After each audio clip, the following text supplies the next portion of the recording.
శ్రీమాత్రే నమః.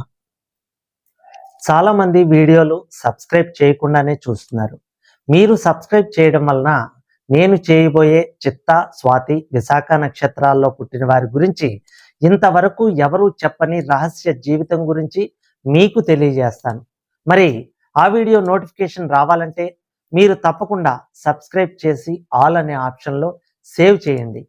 2025 తులారాశి వారి ఆదాయం, వ్యయం, విద్య, ఉద్యోగం, వ్యాపారం, వ్యవసాయం, వివాహం, కళాకారులకు, రాజకీయ నాయకులకు ఆర్థిక జీవితం ఎలా ఉండబోతుందో, అలాగే పరిహారాల గురించి వివరంగా తెలుసుకుందాం. ఈ జాతక ఫలితాలు కేవలం ఒక అవగాహన కోసం మాత్రమే.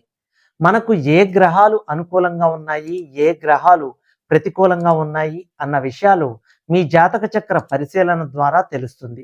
జ్యోతిష్య శాస్త్రం ద్వారా తెలుసుకుని వాటికి తగ్గ పరిహారాలు చేసుకోవడం వల్ల ఆ చెడు ప్రభావం నుండి బయటపడతారు. చిత్త 3, 4 పాదాలు, స్వాతి 1, 2, 3, 4 పాదాలు, విశాఖ 1, 2, 3 పాదాల వారు తులారాశికి చెంది ఉంటారు. వీరి ఆదాయం 11, వ్యయం 5, రాజపూజ్యం 2, అవమానం 2. ఈ రాశి వారికి గురువు మే 15 నుండి భాగ్యస్థానమైన మిథున రాశి యందు రజితమూర్తిగాను, శని సంవత్సరమంతా షష్టమ స్థానమునందు సువర్ణమూర్తిగాను అత్యద్భుత ఫలితాలను కలుగజేస్తారు. రాహుకేతువులు వరుసగా మే 18 నుండి పంచమ, ఏకాదశి స్థానములందు సంవత్సరమంతా లోహమూర్తిగాను సామాన్య ఫలితాలను ఇస్తారు. ఆత్మవిశ్వాసం, సహనం కలిగి స్వభావంలో సున్నితత్వాన్ని కలిగి ఉంటారు. ఆదాయానికి సంబంధించిన ఖర్చు, ఉద్యోగం చేసే వారి కృషికి తగిన గౌరవం ఉంటుంది. ఆన్లైన్ వ్యాపారాలు ప్రయోజనకరంగా ఉంటాయి. ఉద్యోగస్తులకు ప్రమోషన్లు, తోబుట్టువులతో సంబంధాలు సంతృప్తికరంగా ఉంటాయి. పుష్కలమైన ఆరోగ్యాన్ని కలిగి ఆశావాహంగా ఉంటారు.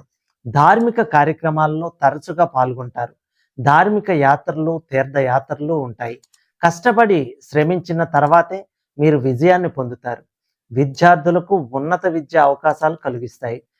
పరీక్షల్లో మంచి ఫలితాలను పొందుతారు. సంతానం ఆనందాన్ని పొందుతారు. సంతానం కలిగే అవకాశాలు ఉన్నాయి. కుటుంబ సభ్యులతో మంచి సామరస్య వాతావరణం పెరుగుతుంది. సంవత్సరం ప్రారంభం నుండి శని సంచారం అనుకూలమైనదిగా భావిస్తారు.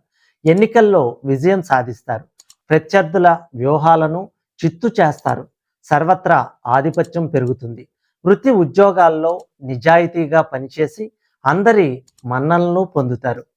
వ్యాధి నిర్మూలన అవుతుంది. సాంఘికంగా ప్రతిష్ట వస్తుంది. జూలై నుండి నవంబర్ వరకు ఆరోగ్యంపై ప్రత్యేక శ్రద్ధ వహిస్తారు. ఆరోగ్య విషయానికి వస్తే ఉదర సమస్యలు మిమ్మల్ని ఇబ్బంది పెడతాయి. ఆరోగ్యంపై ప్రత్యేక శ్రద్ధ వహించాలి. మీ ఉద్యోగం, పని, జీవన సమతుల్యత, శారీరక ఆరోగ్యం, పంచమ స్థానంలో రాహువు సంచారం వలన మంచి ఫలితాలను ఇస్తుంది. సృజనాత్మకంగా ఆలోచించి కష్టంగా ఉండే పనిని సులభంగా చేయగలుగుతారు. మీ తెలివితేటలు అభివృద్ధి చెందుతాయి. మీ జ్ఞాపక శక్తికి పదునుగా ఉంటుంది. మీరు విద్యలో బాగా రాణించగలుగుతారు. జీవన సాఫల్యాన్ని పొందుతారు. డబ్బు సంపాదించడానికి కొత్త మార్గాలను అన్వేషించవచ్చు. కానీ బెట్టింగ్, జోదం లాంటి వాటికి దూరంగా ఉండాలి. అన్ని రకాల వ్యాపారస్తులకు, నాటక, సినీ, సంగీత, లలిత కళారంగం వారికి గతం కంటే అనుకూలంగా ఉంటుంది. ఏకాదశ స్థానమునందు కేతు సంచారం కూడా శుభప్రదంగా భావించవచ్చు. కాబట్టి ఇది మీకు ప్రయోజనకరంగా ఉండే అవకాశం ఉంటుంది. ఇది మీ ఆదాయాన్ని పెంచుతుంది. ఇది ప్రేమ వ్యవహారాలకు అనుకూలంగా ఉండే అవకాశం లేదు. మీ సీనియర్ల మద్దతు మీకు లభిస్తుంది. కార్యాలయంలో మీ ఆధిపత్యం పెరుగుతుంది. మీ పెద్ద తోబుట్టువులతో మీకు కొంచెం అసౌకర్యంగా అనిపించవచ్చు.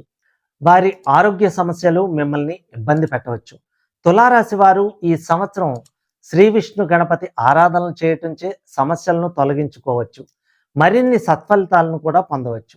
ఈ సంవత్సరం ఉద్యోగులకు యోగదాయకంగా ఉంటుంది. గత కొద్ది కాలంగా పడుచున్న బాధలు పటాపంచలైపోతాయి.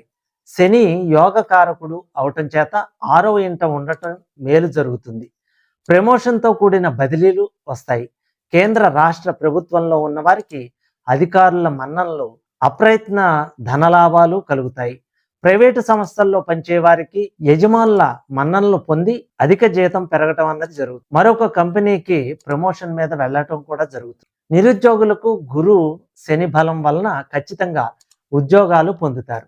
రాజకీయ రంగంలో ఉన్న వారికి అనుకూలత, ప్రజల్లో మంచి గుర్తింపు. గత సంవత్సరం ఎన్నికల్లో ఓడిపోయినా ఈ సంవత్సరం అనుకూలిస్తుంది. అధిష్టానం వారు మిమ్మల్ని గుర్తించి ఏదో ఒక నామినేటెడ్ పదవి ఇస్తారు. శ్రమకు తగిన గుర్తింపు వస్తుంది. ఈ సంవత్సరం ఎన్నికల్లో పోటీ చేసిన విజయం తప్పక సాధిస్తారు. రాహు ప్రభావం వల్ల మనశ్శాంతి కరువవుతుంది. మీకు సామర్థ్యం కలిసి వస్తుంది.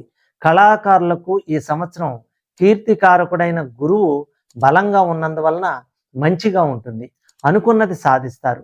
టీవీ సినీ రంగంలో ఉన్న గాయని గాయకులు, కవులు, డైరెక్టర్లు, టెక్నీషియన్స్ అందరికీ నూతన అవకాశాలు లభిస్తాయి. విజయాలు లభిస్తాయి. అవార్డులు, రివార్డులు తప్పక పొందగలుగుతారు. ఈ సంవత్సరం వ్యాపారస్తులకు అనుకూలంగా ఉంటుంది. గతంలో ఆగిపోయిన బాకీలు ఈ సంవత్సరం వసూలవుతాయి. అన్ని వర్గాల వారికి బాగుంటుంది. హోల్సేల్ అండ్ రిటైల్ వ్యాపారస్తులకు మంచి లాభాలు కలుగుతాయి. చక్కని వ్యాపారాలు జరిగి నిలదొక్కుకోగలుగుతారు. సరుకులు నిల్వ చేయవారికి, బిల్డింగ్ నిర్మాణం చేయవారికి, ఇనుము, సీసము, సిమెంట్ వ్యాపారులకు విశేష లాభంగా ఉంటుంది. ఫైనాన్స్ వ్యాపారులకు బాగుంటుంది. కాంట్రాక్టుదారులకు విశేషంగా యోగిస్తుంది. పెద్దవైన నూతన కాంట్రాక్టులు లభిస్తాయి. ఈ సంవత్సరం విద్యార్థులకు గురుబలం బాగుండటం చేత మంచి జ్ఞాపక శక్తి వలన మంచి మార్కులతో ఉత్తీర్ణత, చదువుల యందు ఆసక్తి, ఎదగాలనే కోరిక, పట్టుదలతో ముందుకు పోగలుగుతారు. ఉన్నత విద్యాభ్యాసం లభిస్తుంది. ఇంజనీరింగ్, మెడికల్, బిఈడి, ఆసెట్, ఐసెట్, పాలిటెక్నిక్ మొదలగు ఎంట్రన్స్ పరీక్షలు రాయివారు మంచి ర్యాంకులు పొంది కోరుకున్న చోట్ల సీట్లు పొందగలుగుతారు. క్రీడాకారులకు యోగకాలం అని చెప్పవచ్చు. వ్యవసాయదారులకు 2 పంటలు ఫలిస్తాయి. గతంలో చేసిన అప్పులు తీరుస్తారు. ప్రభుత్వ సహాయం లభిస్తుంది. కౌలుదారులకు లాభాలు కలుగుతాయి. అధిక దిగుబడి వల్ల ఆదాయం రొయ్యలు, చేపల చెరువుల వారికి విశేషంగా లాభాలను కలిగిస్తుంది. రైతులకు మోటారు వాహనాలు సమకూరుతాయి. గృహంలో శుభకార్యాలు చేస్తారు. స్త్రీలకు ఈ సంవత్సరం పట్టిందల్లా బంగారమా అన్నట్లుగా ఉంటుంది. ఆరోగ్యము కుదుటపడుతుంది. కుటుంబంలో ప్రాముఖ్యత పెరుగుతుంది. నూతన ఆభరణములు, స్థిరాస్తులకు మీకు లాభిస్తాయి. ఉద్యోగాదుల్లో ఉన్నవారికి కుటుంబంలో సఖ్యత, అధికారుల మన్ననలు పొంది ప్రమోషన్తో కూడిన బదిలీలు, సంతానంలో సఖ్యత. గతంలో విడిపోయిన వారు ఈ సంవత్సరం కలుసుకుంటారు.